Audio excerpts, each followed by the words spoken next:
नमस्कार, मैं हूं आपके साथ गौरव राजेंद्र। बुलेटिन की शुरुआत करते हैं। हरियाणा सरकार ने 616 करोड़ 1 लाख रुपए की अनुमानित लागत से पलवल, नूंह और गुरुग्राम जिलों में होडल नूंह पटौदी पटौदा मार्ग को होडल नूंह ताबड़ बिलासपुर मार्ग से 4 लेन बनाने को स्वीकृति प्रदान की है। साथ ही निर्णय सीएम सैनी जिनके पास वित्त मंत्री का अतिरिक्त कार्यभार भी है की अध्यक्षता में लिया गया है।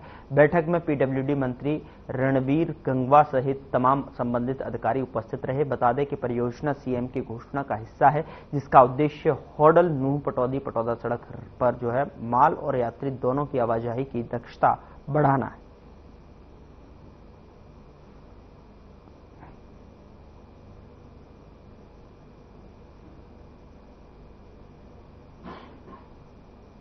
उधर धर्मनगरी कुरुक्षेत्र में अंतर्राष्ट्रीय गीता महोत्सव का शुभारंभ करने पहुंचे मुख्यमंत्री नायब सैनी बोले, गीता जयंती अब भारत का नहीं अपितु अंतर्राष्ट्रीय उत्सव बना है। और सीएम बोले, इस बार कंट्री पार्टनर तंजानिया भी अपनी संस्कृति का आदान प्रदान करने पहुंचा। महाराष्ट्र में सरकार बनने पर बधाई देते हुए कहा कि मैं भी मंत्रिमंडल गठन समारोह में शामिल होने जा रहा हूं।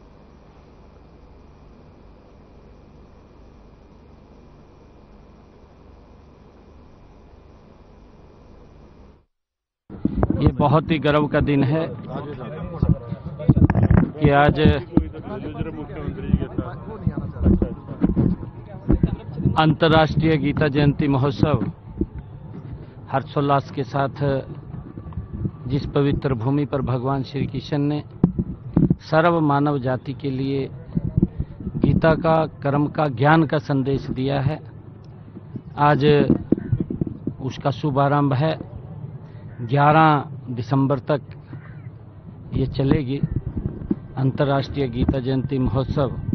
इस कुरुक्षेत्र की पवित्र भूमि पर भगवान श्री कृष्ण ने और जो हमारा यहाँ महाभारत कालीन तीर्थ स्थल हैं, 148 कोस की परिक्रमा में 182 ये तीर्थ स्थल हैं।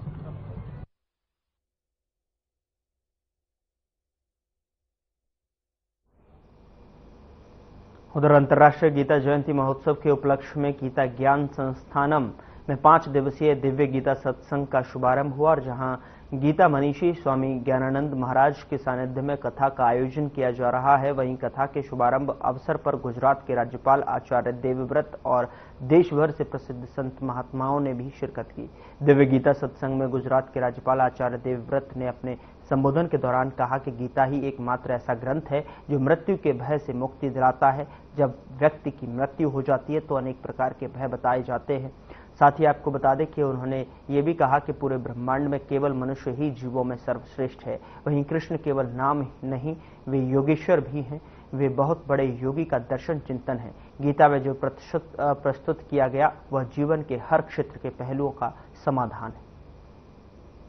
वह भूखंड था, लेकिन आज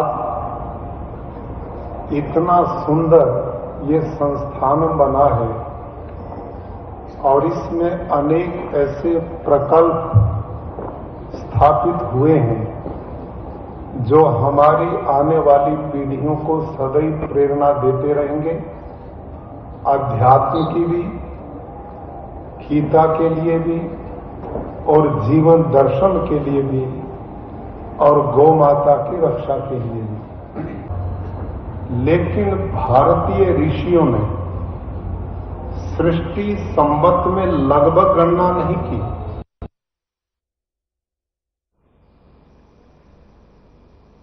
उधर पीएम मोदी के 9 दिसंबर के पानीपत आगमन को लेकर जो है भव्य रूप से सफल बनाने के लिए राज्य सरकार ने हर स्तर पर प्रयास करने आरंभ कर दिए हैं।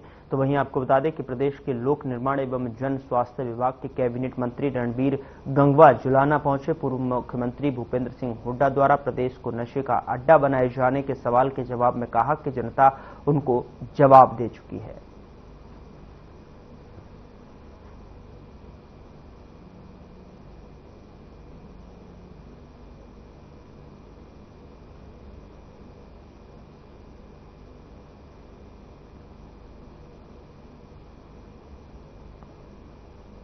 आज जुलाना हल्के की हमारी मीटिंग थी, जिसमें माननीय हमारे देश के यशस्वी प्रधानमंत्री आदरणीय नरेंद्र भाई मोदी जी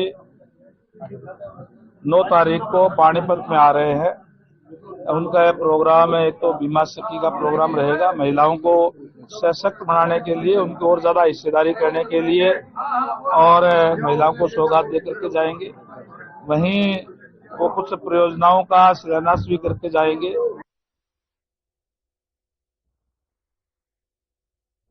उधर आदमपुर के पूर्व युवा विधायक भव्य बिश्नोई ने कहा कि बीजेपी पार्टी ही एक ऐसी पार्टी है जो कहती है वो करके दिखाती है। बीजेपी ने देश प्रदेश का चहुमुखी विकास किया है।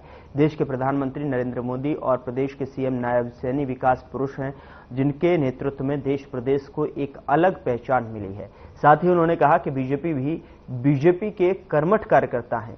आपको बता दें कि क्योंकि बीजेपी पार्टी में उन्हें पूरा मान सम्मान मिला है। आदमपुर के पूर्व युवा विधायक भव्य बिश्नोई तरावड़ी की लक्ष्मी कॉलोनी में उद्योगपति वेद सलूजा के निवास स्थान पर पत्रकारों से बातचीत करते हुए ये बात कह रहे थे।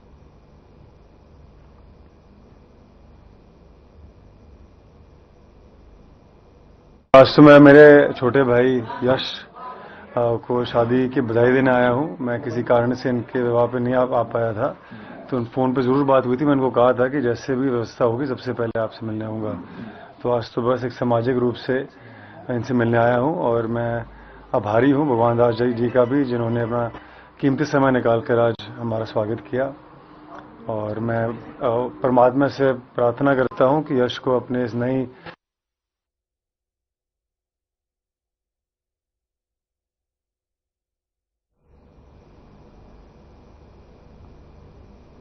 सिरसा के एक युवक ने पुलिस कार्रवाई से खफा होकर इंसाफ नहीं मिलने की सूरत में फांसी लगाकर आत्महत्या कर ली। आपको बता दें कि मृतक युवक सिरसा के थेहड़ मोहल्ले का रहने वाला था।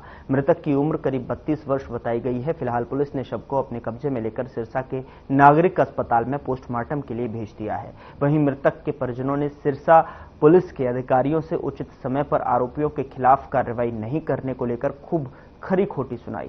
मृतक के परिजनों ने पुलिस पर आरोप लगाते हुए कहा कि किसी बात को लेकर दो पक्षों में झगड़ा हो गया था, जिसमें विकेश सोनी को काफी चोटें लगी थी, जिसकी शिकायत लेकर विकेश सोनी अधमरी हालत में ही अपने परिजनों संग सब्जी मंडी चौकी पहुंचे, लेकिन सब्जी मंडी पुलिस ने मामले में कोई कार्रवाई नहीं की। पुलिस की कार्रवाई नहीं होने से खफा विकेश सोनी ने अपने घर में ही फांसी लगाकर आत्महत्या कर ली। इस मामले में पुलिस का आरोपियों के खिलाफ कोई कार्रवाई नहीं करने से नाराज आज परिजनों ने सिरसा के नागरिक अस्पताल में ही पुलिस अधिकारियों को खूब खरी खोटी सुनाई और जल्द से जल्द आरोपियों के खिलाफ कड़ी कार्रवाई की गुहार भी लगाई है। मामले की गंभीरता को देख सिरसा के डीएसपी सुभाष चंद्र मौके पर घटनास्थल पहुंचे और मृतक के परिजनों को उचित कार्रवाई का आश्वासन दिया, जिसके बाद मृतक के परिजन शव के पोस्टमार्टम के लिए सहमत हुए। इस मामले में पुलिस ने मृतक के परिजनों के बयान के आधार पर आरोपियों के खिलाफ मामला दर्ज कर जांच शुरू कर दी है।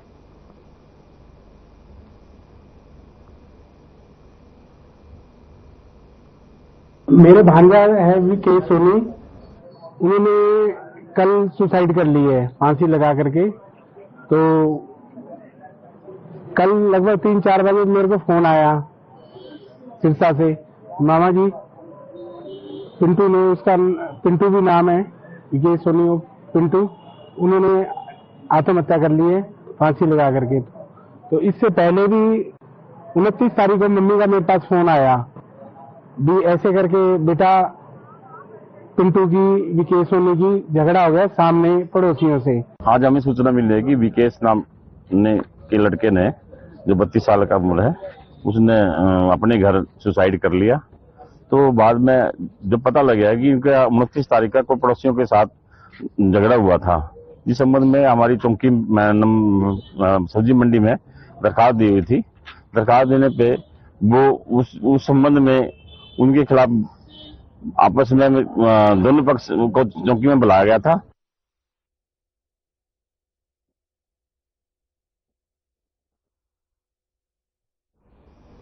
दिल्ली चंडीगढ़ नेशनल हाईवे पर लूट का हैरान करने वाला मामला सामने आया है। बता दें कि तरावड़ी के पास सर्विस लेन से जा रहे कंबाइन संचालक से 1,20,000 रुपए लूटने की खबर है। हैरान करने वाली बात यह है कि शख्स का कुर्ता पजामा फाड़कर ये रुपए चोरी किए गए हैं। और आपको बता दें कि इस खबर से साफ अंदाजा लगाया जा सकता है कि चोर चोरी करने के लिए किसी भी हद तक जा सकते हैं। बता दें कि कुलदीप बाइक से 1,20,000 रुपए लेकर तराबड़ी जीटी रोड के पास स्पेयर पार्ट की दुकान पर कुछ काम से जा रहा था, तभी बाइक सवार 2 लुटेरों ने उस पर हमला कर दिया।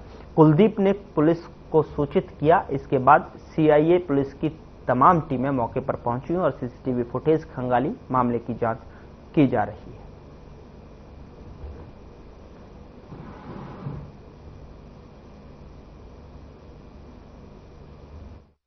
कंबाइन की गराई करके।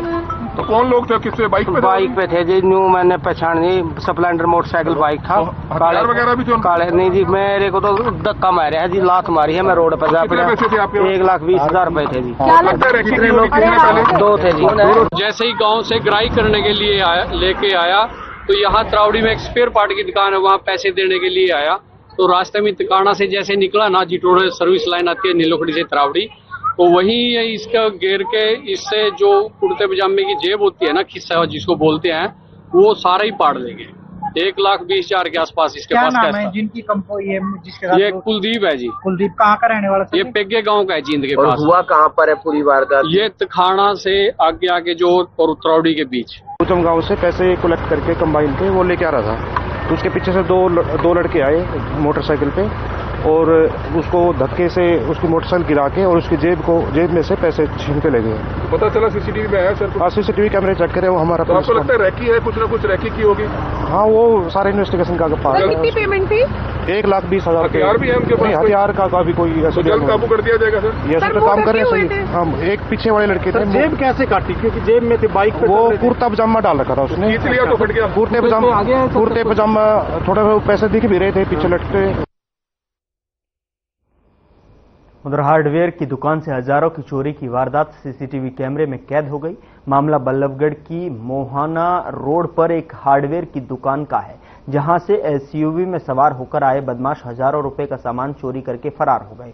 फिलहाल पुलिस मामले की जांच कर रही है। तो वहीं आपको बता दें कि सीसीटीवी में दिखाई दे रहा है कि किस तरह बदमाशों ने हार्डवेयर की दुकान का शटर तोड़कर वहां पर रखे सामान को चोरी करके फरार हो गए।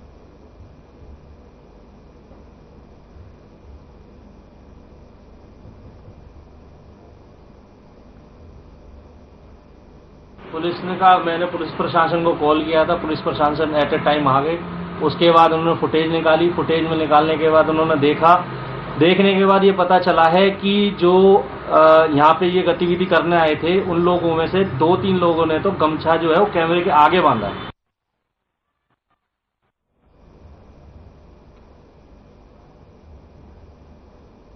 खबर हरियाणा के कैथल से है, जहां पर समाज कल्याण विभाग में सीएम फ्लाइंग की टीम छापेमारी करने पहुंच गई।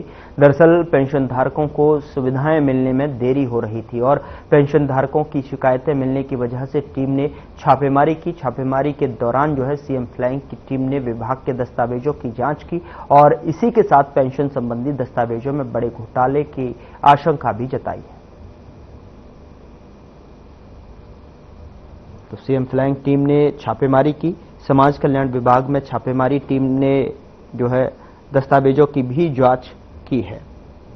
सीएम फ्लाइंग टीम ने एक्शन मोड में आकर जो है छापेमारी की और दस्तावेजों की भी जांच की।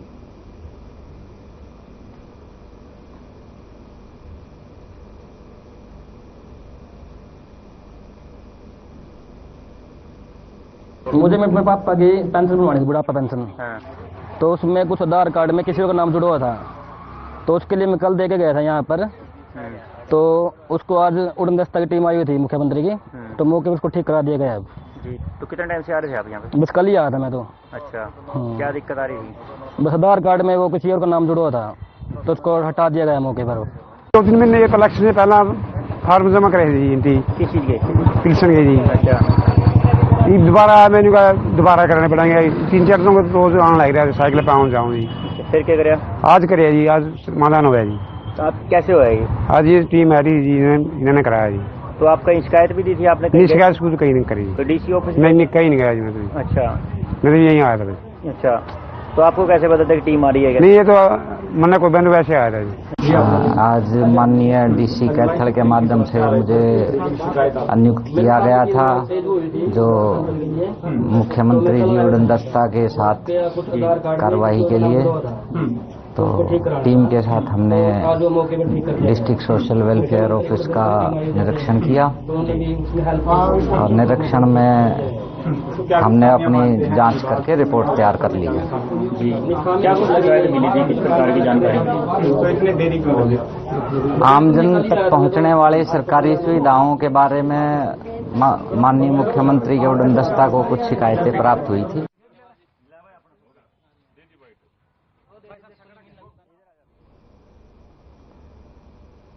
अगली खबर रतिया से है, जहां चिट्टा, स्मैक और मेडिकल जैसे नशीले पदार्थों की रोक के लिए महापंचायत बुलाई गई है। लोक मोर्चा हरियाणा द्वारा आयोजित इस महापंचायत में रतिया क्षेत्र के अनेकों लोगों ने भाग लिया। इस अवसर पर पगड़ी संभाल जट्टा के प्रदेश अध्यक्ष मदनदीप सिंह नथवान भी पहुंचे और महापंचायत में युवाओं को जागरूक करने के लिए कमेटियां बनाने का फैसला लिया गया है।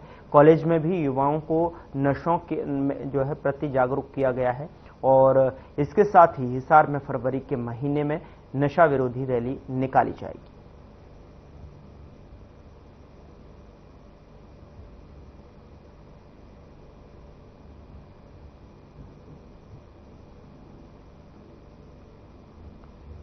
नशे के खिलाफ एक मीटिंग की गई है किसान रेस्ट हाउस रतिया जिहड़ा नशा गली महल्ले चिट्टा समैक विक्री है उन्होंने रोकने वास्ते एक विशेष अभियान चलाया जाऊगा, जिथे नौजवानों लामबंद किया जा रहा, उत्थे विद्यार्थियों नूं भी स्कूलों कॉलेजों च लामबंद किया जाऊगा। अज इस मीटिंग की अध्यक्षता गुरदीप शेरगढ़ ने की, वख-वख पिंडां चों स्टूडेंट आए, नौजवान आए आ, असीं नशे के खिलाफ एक वड्डी मुहिम नूं शुरू करन जा रहे हैं। तो हर पिंड च कमेटियां बनावांगे।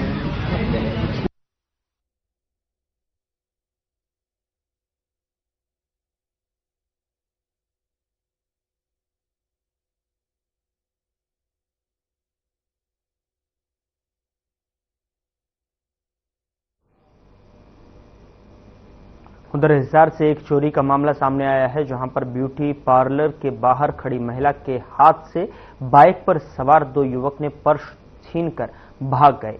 तो वहीं आपको बता दें कि महिला बाइक सवारों के पीछे दौड़ी, लेकिन चोर हाथ नहीं आ पाए। आसपास खड़े लोगों ने भी महिला की मदद नहीं की और घटना के तुरंत बाद ही महिला थाने पहुंची। अर्बन स्टेट पुलिस ने शिकायत दर्ज की और पुलिस ने सीसीटीवी फुटेज के आधार पर दोनों युवकों की तलाश शुरू कर दी है।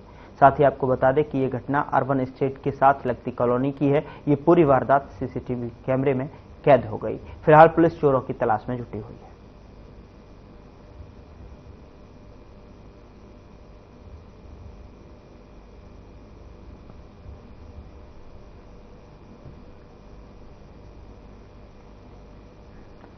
उधर गुरुग्राम में लगातार अतिक्रमण के खिलाफ अभियान चलाया जा रहा है। नगर निगम और जीएमडीए की इन्फोर्समेंट टीम ने सीआरपीएफ रोड पर बस स्टैंड से लेकर शीतला माता रोड तक अतिक्रमण को ध्वस्त कर दिया है। इन्फोर्समेंट टीम ने नोडल अधिकारी आरएस भाट की अध्यक्षता में यह अभियान चलाया। दरअसल इस रोड पर लोगों ने 15 फीट आगे तक अतिक्रमण किया हुआ था, जिसको हटाने की चेतावनी आरएस भाट ने पहले ही लोगों को दे दी थी, लेकिन लोग नहीं माने, जिसके बाद अतिक्रमणकारियों के खिलाफ एक्शन लेते हुए इस रोड को खाली करवा दिया गया।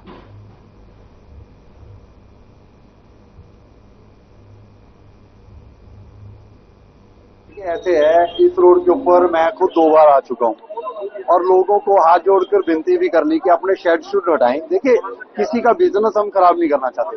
सपोज करो कोई फर्नीचर वाला है, कोई ऑटो रिपेयर शॉप वाला है, कोई ऐसा है जिसका के बाहर उसको जरूरत है लगाने की, रेस्टोरेंट है, उसने कोई एक टेबल लगाना है बाहर जहां पर उसने सपोज करो गैस रखनी है, कुछ रखनी है।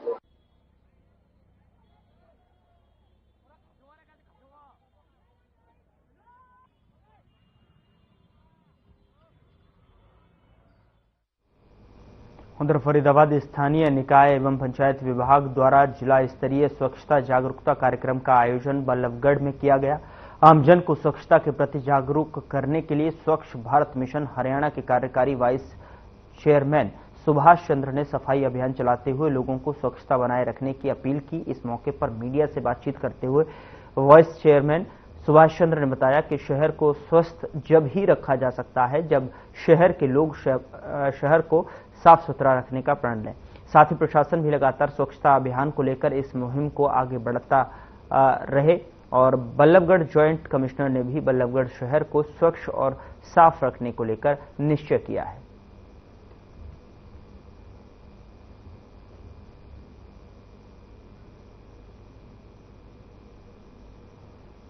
इसमें हम प्लानिंग कर रहे हैं कि वार्ड वाइज, जैसे सर ने आज यहाँ शुरुआत करी है, हर सप्ताह कम से कम एक वार्ड को कवर करें।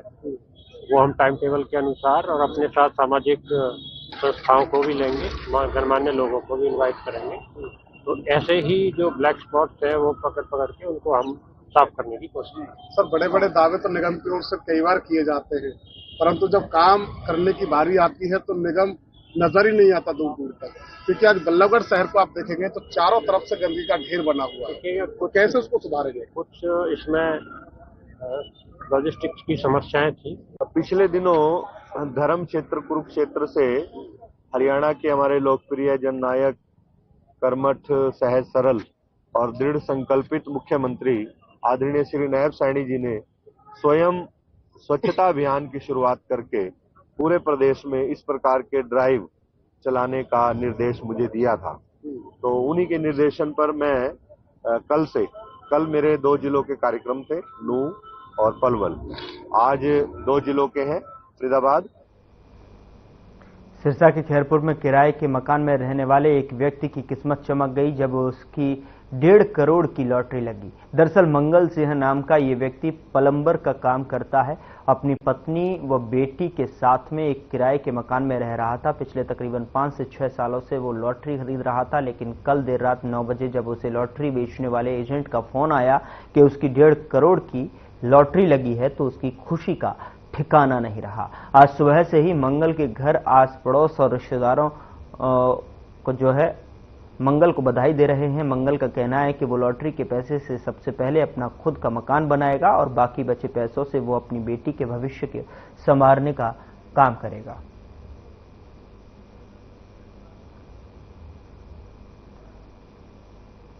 उधर Bhiwani school games federation of India की देखरेख में 68वें नेशनल स्कूल गेम्स का आयोजन होने जा रहा है। ये खेल प्रतियोगिता 7 से 11 दिसंबर तक छोटी काशी में होगी और इसमें 57 टीमों के 900 खिलाड़ी शामिल होंगे।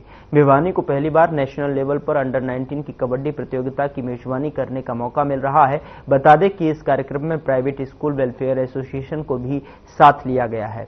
खिलाड़ियों और उनके कोच के ठहरने की भी व्यवस्था की गई है। जिला शिक्षा अधिकारी नरेश मेहता ने इस बारे में क्या कुछ जानकारी दी, आइए सुनाते हैं आपको।